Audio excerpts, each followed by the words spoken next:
Good morning. I'm Malik Aziz, Chief of Police for the Prince George's County Police Department. Thank you for coming out here today, joining us under these tragic circumstances. To the families, friends, and classmates of 10-year-old Shalom Mba and 5-year-old Sky Sosa, as well as our supportive communities. The Prince George's County Police Department, we want to reach out and convey our profound condolences to the families and friends. Every child is precious with the lives filled with promise of a bright and happy future. Please know that our thoughts, our hearts, our prayers, and our support remains with the family during this incredibly difficult and tremendous time of need. Our Collision Analysis and Reconstruction Unit, CARU, is continuing to investigate. We are still in the preliminary stages of this investigation. A preliminary investigation is just that, preliminary. Investigations must be conducted in a meticulous manner to gather all facts and evidence as we talk to witnesses and others and gather available information before we make a statement to the general public, and that takes time. We have full and complete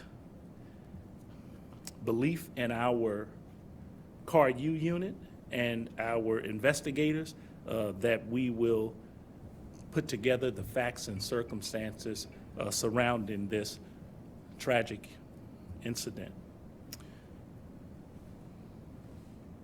This is what I can tell you for now.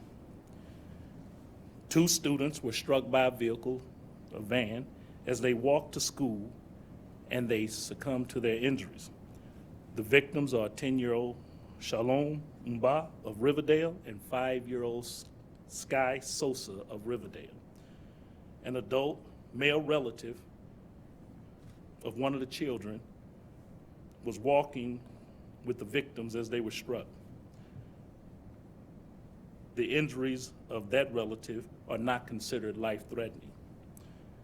On November 20th, 2023, at approximately 8 a.m., Prince George's County Police Department and officers from the Riverdale Park Police Department responded to the 5000 block of Riverdale Road. The officers immediately began to provide medical aid to the students who were suffering critical injuries. They both were transported to the hospital, where they succumbed to their injuries a short time later. The preliminary investigation revealed the involved driver, an adult female, was driving a van southbound on Taylor Road toward Riverdale Road. The driver made a left turn onto Riverdale Road, where they struck 2 students and the adult male who were crossing the street in the crosswalk. The van's driver was not injured and remained on scene. As is standard with all fatal crashes, with the Collision Analysis and Reconstruction Unit completes its investigation, the findings are turned over to the Prince George's County State's Attorney's Office for consideration of possible criminal charges. CARU's investigation can take months to complete. The PGPD investigates all fatal crashes that occur in the town of Riverdale Park. And I'll urge anyone within this sound who may see this or hear this to speak with any investigator of our CARU unit, and they can be reached at 301-731-4422 or our Crime Solvers website, pgcrimesolvers.com, or by app P3 Tips if you have apps. No information is too small. All information is relevant. If you were there and you have further information that would help us with this investigation, we would urge you to come forward through those means, both known and anonymous. At this time, I'm going to call our Superintendent House up to hear from him before we take questions. Superintendent. Thank you, Chief. And I want to first of all start off thanking both the chief of the Riverdale Park Police Department and Chief Aziz of the Prince George's County Police Department. I was actually on site after the tragedy, and to see our men and women in blue working to support our community and working to do everything that they could do to save lives. It's important that our community understands that they're working hard now and will be working hard in the future to ensure that that all of the different pieces of this puzzle are figured out over the course of time. Of course, in reference to the school district, our hearts ache as we extend our deepest condolences following this most tragic accident that claimed the lives of two of our beloved Riverdale Elementary School students. The entire community, the school system, is grieving, and our thoughts are with the families and loved ones affected by this unimaginable loss during the pre-Thanksgiving break. The school system is focused on providing supports. Today we have supports on the campus to ensure that crisis counselors are available to students and families that need support. We've even gone a different step to ensure that we provide crisis counselors virtually as well for those students that did not make it to school today that might need professional support as well. Now, as we approach this season of being thankful and dedicating our expressions and gratitude and cherish the holiday for loved ones, let us unite to quite frankly support one another in this scenario. Our community stands together, and we share the sorrow of offering comfort and strength during this extremely difficult time. We're committed to a continued partnership and working with our local authorities on ensuring that full coverage of crossing guards are in place for now and for the future. Thank you, Chief. We'll take a few questions at this time. We'll start right here, here, and here. Jess Arnold, WUSA 9. I'm wondering, do you have evidence that the driver stopped at the stop sign before making that turn?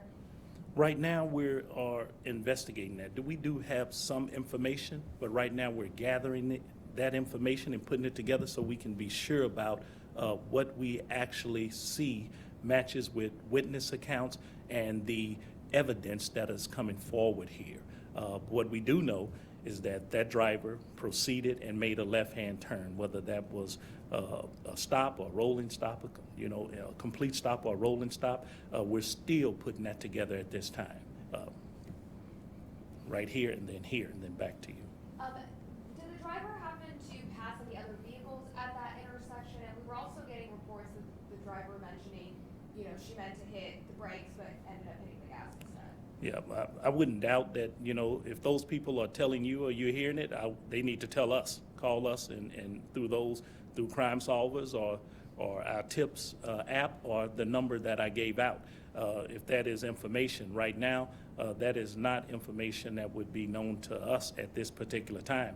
But the driver, if that is true, the driver will have every opportunity to bring that information forward to us, what they're telling everyone else. The first part of the question was whether or not the driver went by any vehicles at No, that intersection? no, not that we know of at this time.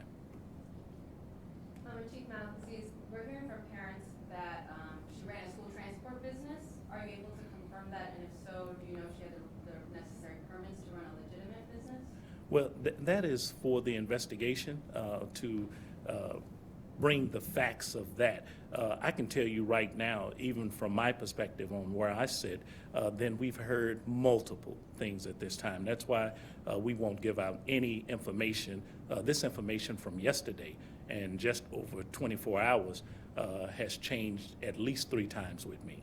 So that is not going to be something I'm going to confirm because we simply do not have all the facts in that at this particular time. Some of those may be rumors and innuendo, and we deal with facts, not speech or conjecture. And was the driver under any medication? Not that we know of at this particular time. Not at this particular time. And a follow-up question, is the driver connected in some way to the school, a parent of a student at the school, or anything like that? That information has not come to the police department at this particular time, but again, we're still in the preliminary stages of this investigation.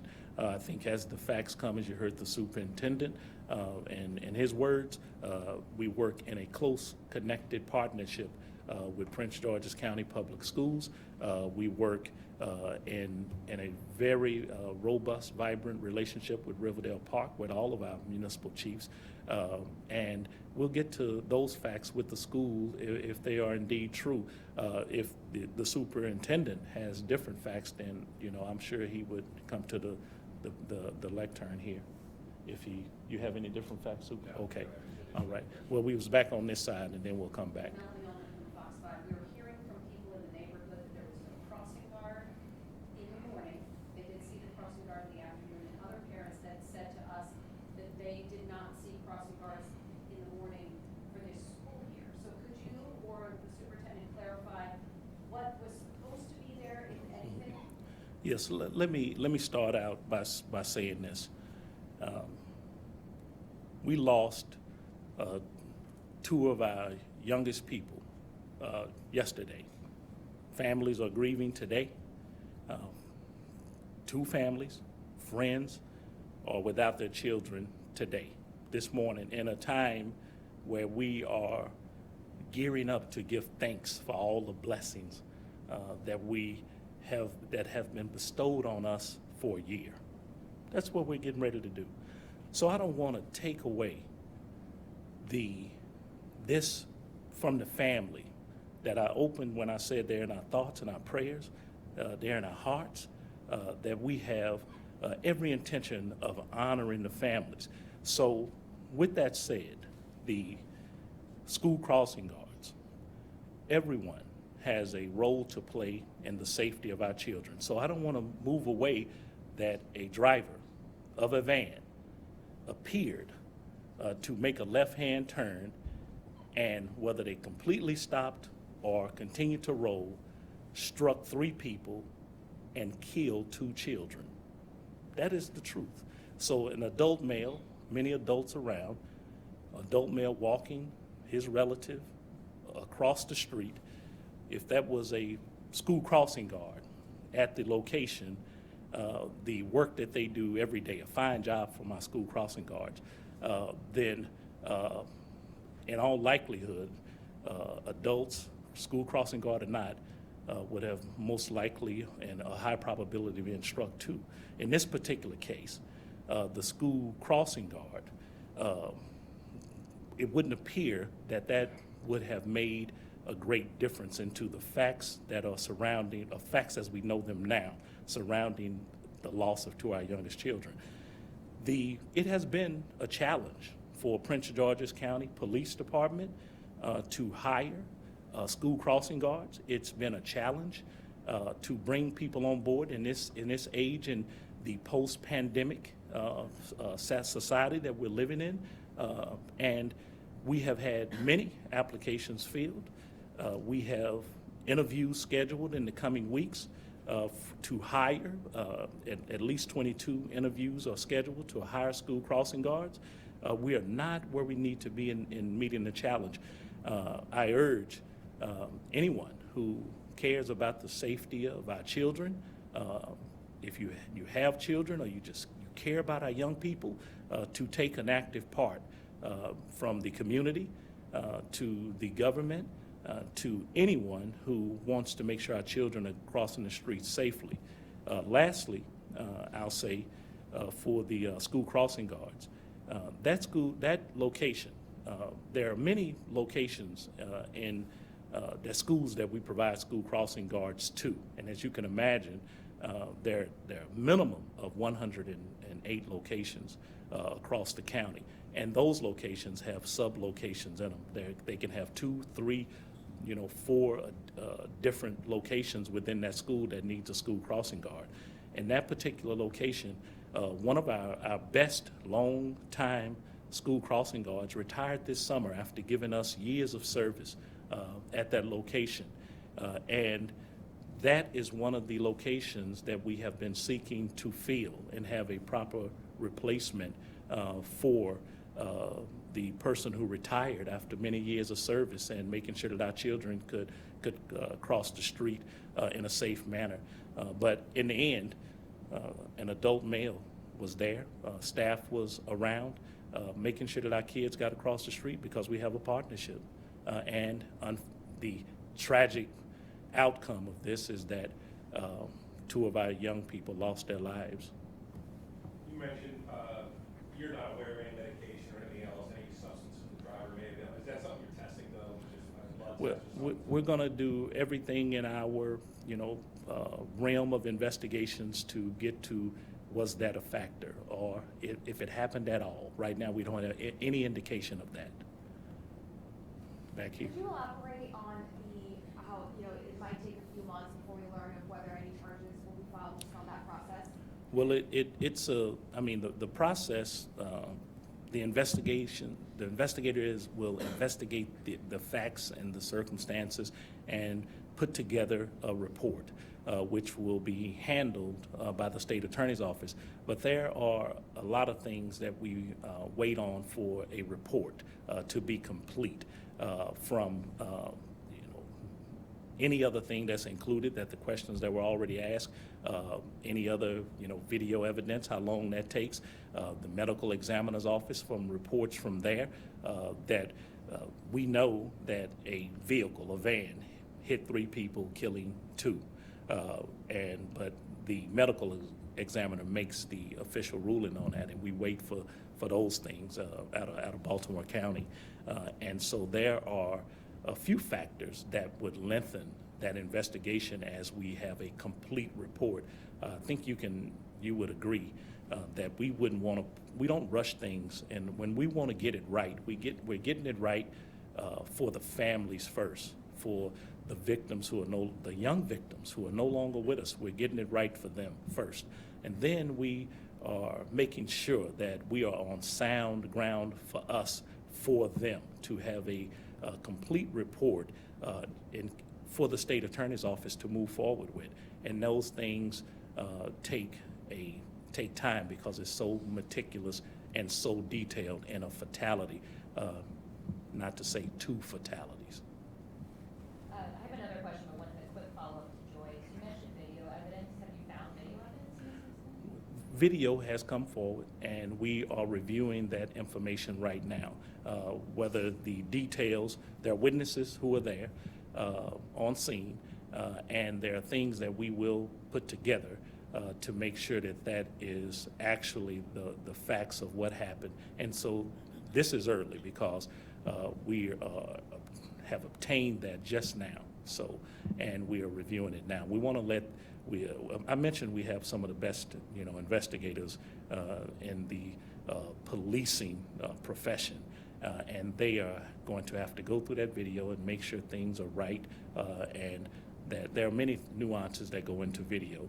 Some people have great video, some people don't. But anyone who has additional video, people who may have cameras, doorbells on their houses, or cameras on their houses, if they captured any of that footage, we're requesting that they help us, because helping the police department helps the family of 2 young people who lost their lives yesterday. And the question I was going to ask, I just wanted to clarify the relationship between everyone. You said this adult male who was hit was a relative of one of the 2. Yes. Do you know, are you able to share? No, I won't share that right now, but it was a relative. And were the kids related at all? No, we don't believe so. I'll take 2 more questions. Just a quick look, you mentioned the video came in just now. Does that mean that today you got the video, or late last night? Just trying to. Yeah, I don't know actually when it came in. I've just been made aware of it before I came down here. And so to get down here to speak with you guys, I haven't fully vetted all of the facts associated with that video. Okay. And then we'll take 1 more, and then What is the status of the driver right now? Is she back at home? the driver is not in our custody. That's the procedure for the normal investigation. And so, no, nothing outside of that right now. We're going to go through the steps And if it warrants something further, then we will make that decision along with the state attorney's office, who will have the authority and direction over this case after we submit the complete investigation. And may I ask Thanks. one question to the superintendent before we go? Yeah. Sir, have you spoken to staff at the school, and how are they doing? This is a tough time for staff at the school. The assistant principal and principal, as well as a number of staff members, we gave them the opportunity yesterday to step away and take some time for themselves. They refused because they wanted to be there for their children, and we wanted to honor that. So they are our heroes. They're there to support the community. They're there to support our children, and we're there to support them. Thank you very much, everybody. Thank you. Thank you for coming, and happy Thanksgiving to everybody.